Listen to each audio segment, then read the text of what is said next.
kasep anaki pupujaning hati bapa jeung ibu guru. Poe ieu poe nu ngandung sejarah keur hidup sadayana kelas genep.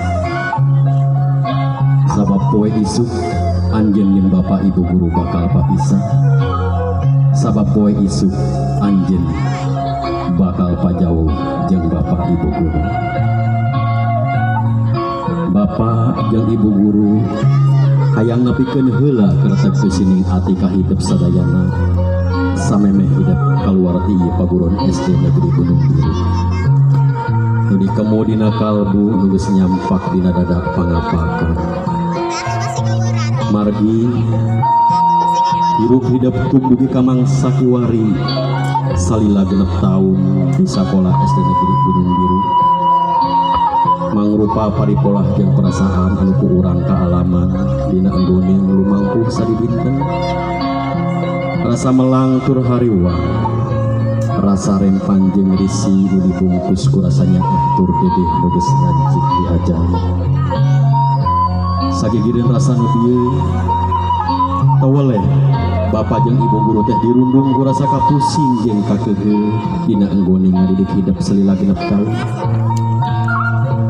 Ngajadikeun hiji kapusing lamun hidup diajar nulis maca ngetang teu daek bisa. Ngajadikeun hiji kakeuheuh lamun hidup dipapagahan ku ibu bapak guru teu ngawarong. Tapi tobat ka pangeran anaki lain bapak jeung ibu guru nyuat-nyuat jasa sumawona bapak jeung ibu guru aral jeung subaha dina enggoning ngadidik hidup. Da eta mah geus ngajadikeun hiji kewajiban bapa jeung ibu guru. Hidup anu wajib dipupuri tur dipupuski, dididik tina bag-bagan agama jeung darigama. Diwaris ku ilmu panemu jeung jampe pangake ti bapa ibu guru. Anu malah mandar hidup jadi jelema anu berguna pikeun nusa bangsa negara agama tur nyaah kalemah jaina. Gelis kasep anaki pupujaning hati bapa ibu guru.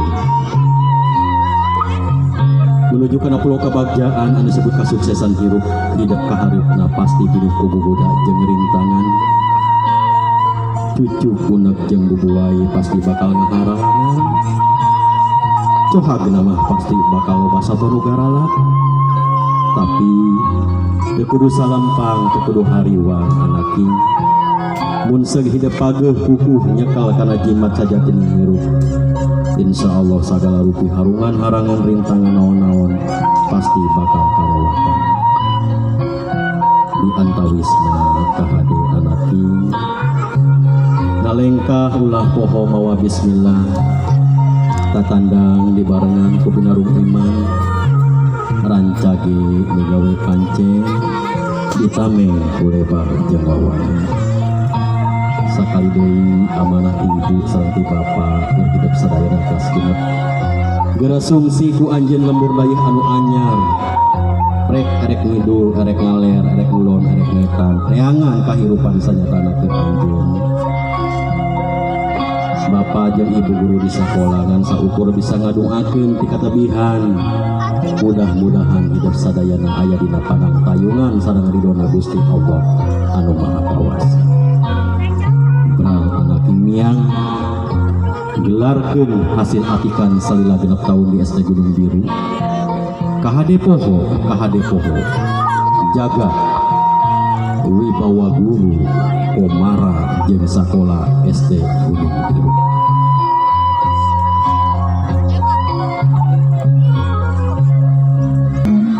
Mugi-mugi guru abdi sadaya apanjang atunjung salamna. Ngecelak naki soca dua insan antara ibu sedang bapak guru oge morang kali tawis kadidih jeung kanyaah hiji insan anu bakal moal pegat dugi ka mana wae. Gelis kasep anaking urang bakal patebi, urang bakal pajauh, urang bakal papisah, tapi hate urang salamina pasti dideketan. Semangga cengkat neng kasep ibu bapak dipeluk murang kalina ditangkep anaking dedeh teuing jimat awaking sing tabah hidup dina ngajakeun kahirupan